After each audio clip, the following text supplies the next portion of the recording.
Hi, my name's Mark. I'm the game director on Ghost Rider.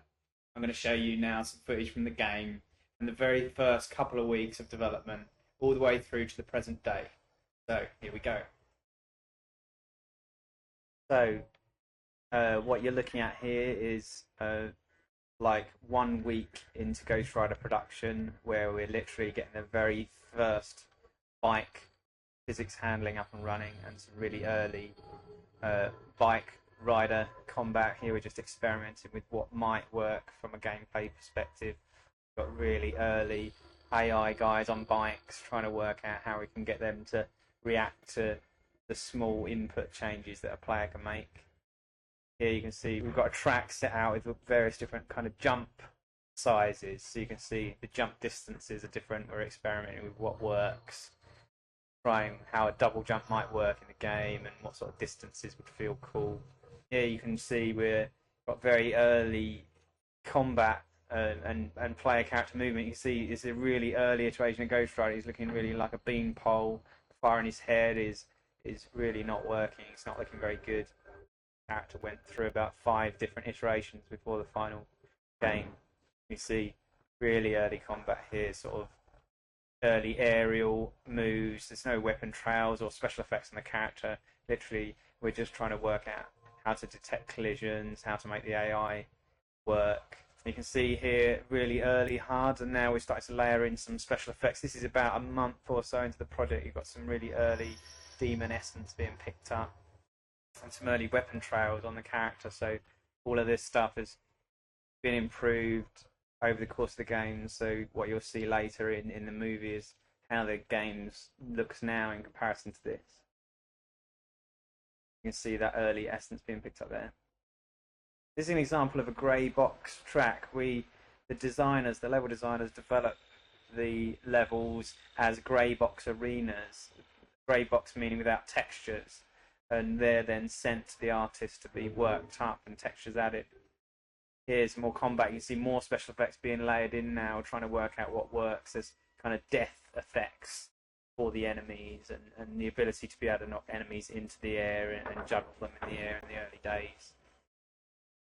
Slightly better aerial combat, slightly better fire on Ghost Rider's head. Even Ghost Rider's looking slightly better now as well. Here you can see the environment itself is starting to get better. So we've got special effects, shadows and textures on floors, making it more detailed. Here's an example of a grey box foot environment, where these environments are giving to the artists to be textured up and all the detail added later. The arrows indicating where to go for the artists, so they know to highlight those doors for the player with lighting, so the player knows which direction to head in the game. Here you can see the grey box transition through to an environment that is not a complete environment yet, and you'll see better versions of these later in the game.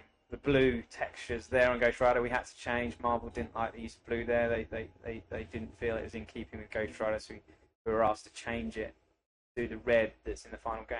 Here, this is Ghost Town bike level being played, and still quite early days. You can see a lot of bugs there that have been ironed out.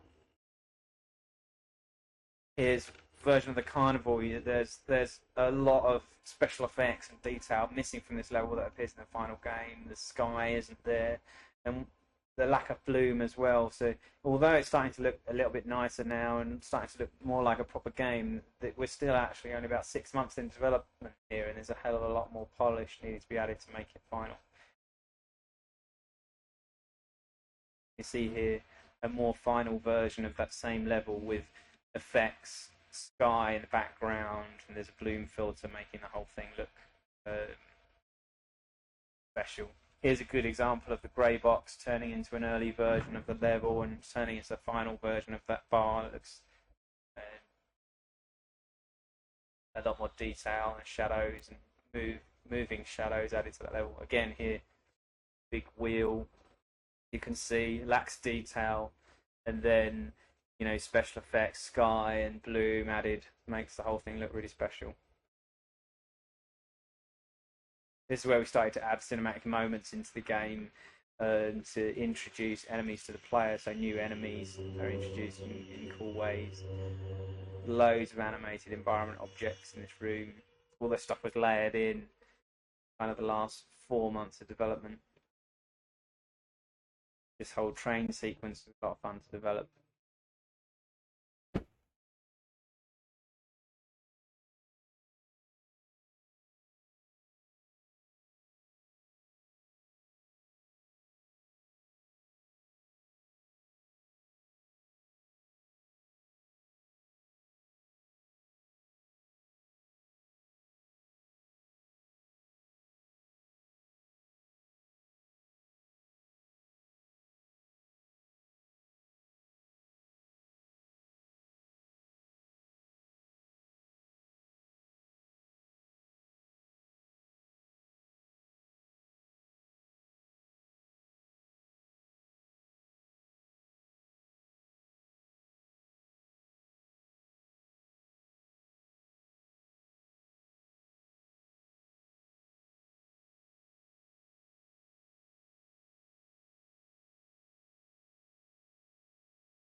art director here on Ghost Rider. One of the things about this project, it's been really good fun for character development. One of the great things is Marvel's actually given us a lot of leeway. We've been able to take their own characters. They've allowed us to redesign their characters. Some of them a bit more faithful, and some we've actually driven off in our own directions. Yeah, taking on the film's influence as well as the direction we want to push it in. So it's been really good fun. As you can see, some of these guys we've just had a look at. So one of the examples there is Scarecrow. When we actually looked at the comic version, it's quite dated. You can see from some of the artwork, looking very monotone. Looks like some dude in pajamas there. We were lucky enough to actually take a lot of the themes that come through in the movie, because the movie's taken a real Western kind of horror take on the actual Ghost Rider universe. That's something we took as inspiration for driving a lot of the characters. So our version of Scarecrow has taken on the Western theme, a lot more of the horror's gone into it. We've really accentuated the real kind of psychotic side to the Scarecrow. Lilith's one of the other characters from the Marvel universe. Again, a good example of she did actually get redesigned through the comics. She went through a whole range of changes, but something that was consistent was the large sort of V head. She's a very kind of a dated vampire woman there. So I think a good example of how we've made it a lot more contemporary, gone down this kind of a gothic biker chick kind of look. Like Ghost Rider, the movie's got its own bike. For the movie, they've totally redesigned it. Again, in the comic, it was a very dated kind of 80s look. In the movie, they've gone for a much more modern, metallic, kind of almost Geiger-esque finish. That's something we kind of keyed on a lot for the game. So as well as combat, there's a lot of bike action. So we actually had to create a lot of our own motorbikes for our actual characters, but obviously taking that fancy element a lot further. So for people like Vengeance, we've taken that kind of theme from his design into his motorcycle. The same with Lilith, coming back to Lilith, she's got this very kind of slick, goth chick style design. As well as the more famous catalogue characters in the Marvel world, we've actually designed up some of the less famous characters. So we've actually got Death Watchers Ninjas, and Muck Monster. Again, they've been really good fun to design. Marvel have been kind enough to give us a lot of leeway and actually redesign these characters. So they've kind of strayed quite away from the preconceived designs. One of the more encouraging things about the designs we've done here, Marvel have actually taken some of their own designs, like Scarecrow, Vengeance. They've actually generated toys off our own designs. So that's gone down pretty well. So cheers for listening, and I hope you've enjoyed our take on the Marvel characters as much as we have. Cheers.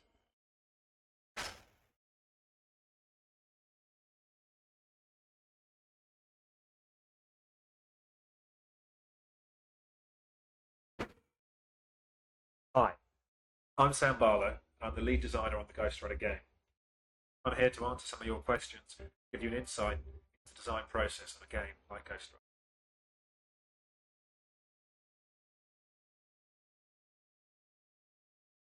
In my case, it all started with the comics. My boss came in and said we're looking at making a Ghost Rider game, at which point I got quite excited.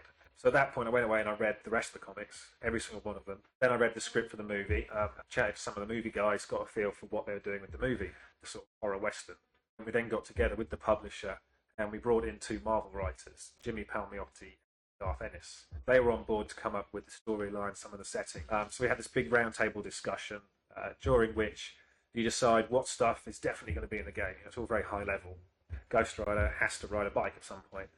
You never want to play as Johnny Blaze. It's never quite as much fun to play the alter ego.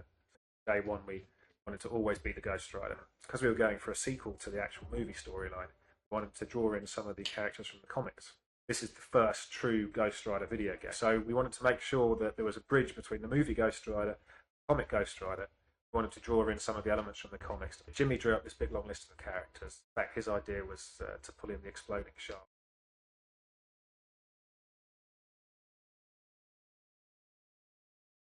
Everyone agreed from day one that we wanted to do a story that took place after the movie. When you're creating a movie, and obviously with Ghost Rider, where it's the first Ghost Rider movie, they're trying to cover a lot of the backstory. There's a lot of the heart-to-heart stuff in there. So you want to understand about Johnny, Roxanne, father's death, that kind of thing. That isn't necessarily compelling material for a game. They know who the Ghost Rider character is when they get to the end of the movie. So what we wanted to do is we wanted to take up from the end of the movie and just go with this cool character Ghost Rider. And the starting point for the storyline was basically coming up with a list of characters that we the course of the game. So it ends up being this kind of road movie structure. Ghost Rider's chasing these various evil souls who've escaped from hell. Which characters have to be in there? We knew Blackheart had to be. We wanted to get Lilith in there. Blackout had to be in there. He was probably my favourite character from the comics. The Scarecrow everyone wanted to be.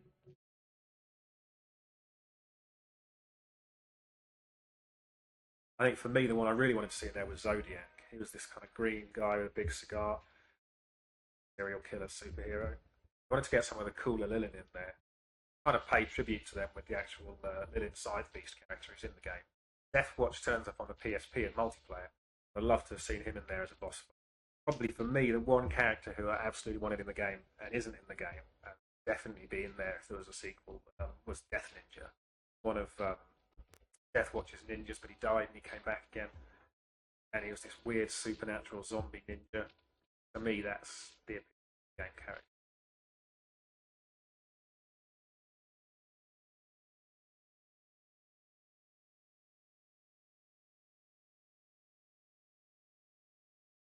A couple of big elements that changed over the Ghost Rider development. Initially, some of the boss fights were conceived as quite different. So when you fought Vengeance, he was on top of this giant flaming dragon, and you had Roxanne in a little cage beneath him. You had to rescue her. We also had Blackout. Rather than riding this futuristic watercraft, Blackout actually was on a giant Leviathan creature being experimented on by the army. What we found with those, when we started concepting them, discussing them with Marvel and the other guys, was they didn't necessarily fit in with comic book treatment of those characters, and also with the movie treatment. In order to maintain that vision and to keep everything belonging to the same universe, to make sure this was actually true to the movie, that we'd reconceive those boss fights on a much more human.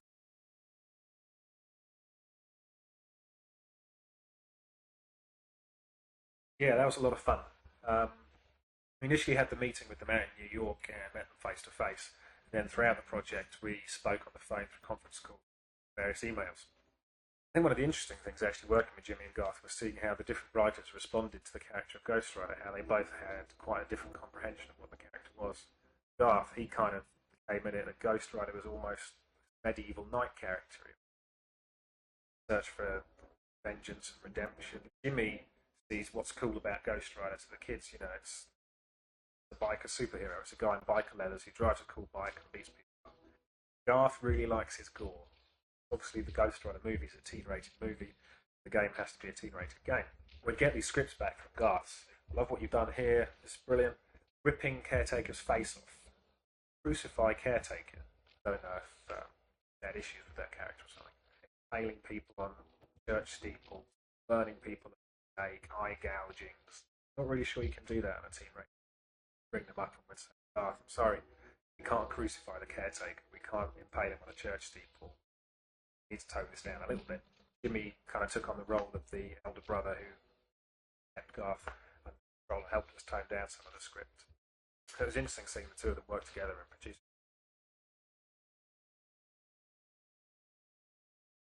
I think with Ghost Rider we've got a nice balance where as you go through the game. Hi, my name's Neil Williams. I'm the art manager on Ghost Rider, and I'm going to tell you a little bit about the art production on the project.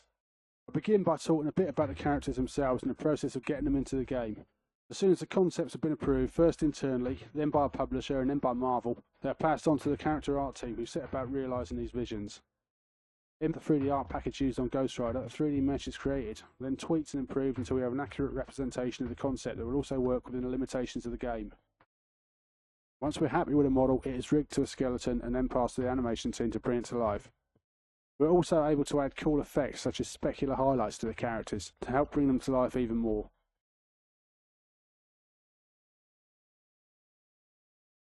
We're going to talk a bit about the levels that we created for Ghost Rider now. The first stage of development is pre-production, during which the content and design of the game are thrashed out and scheduled.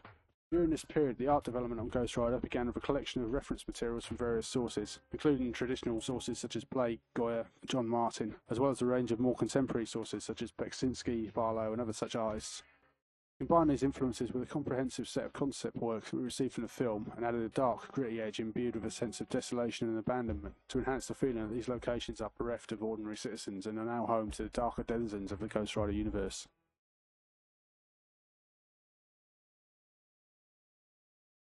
There are several locations throughout the game that are based on locations from the movie itself. For example, the ghost town of San Venganza, the Broken Spoke Saloon, and several locations throughout the city level. These references give Ghost Rider the game continuity with the film, but as it is set chronologically after the film, we're able to incorporate a few more fantasy-based locations as an acknowledgement of the character's comic book origins, such as Mephisto's Hell and an abstract take on the Quentin Carnival. In these instances, we're able to let our artists' imaginations run wild, with sometimes disturbing results. Because of the scope of the project and the tight time frame, there were a few casualties along the way. Probably the most lamented by the team was a level set amongst the windswept cornfields and trailer parks of a mythic American Midwest, culminating in an epic battle in an old disused barn being literally ripped apart by a rampaging storm. The process of creating the levels themselves, after all the concepts and on-paper designs have been agreed, is the production of the grey box. This is created by the level design team and is essentially an empty shell of the level, incorporating aspects such as the in-game camera movement and playable area. Once this initial phase is complete, the environment artist takes over production of the level and focuses purely on the visual aspects of it. The first step is to build a new mesh with a suitable polygon structure that will allow the artist to proceed with the next stages, texture mapping and then vertex lighting. Background effects played a big part in bringing the levels to life. These were incorporated into the level by our environment team. Special effects is a burgeoning discipline in the video game industry, and it's an area we knew from day one we had to get right for Ghost Rider. Some of the cooler effects in the game were created for the boss levels, for example, as Ghost Rider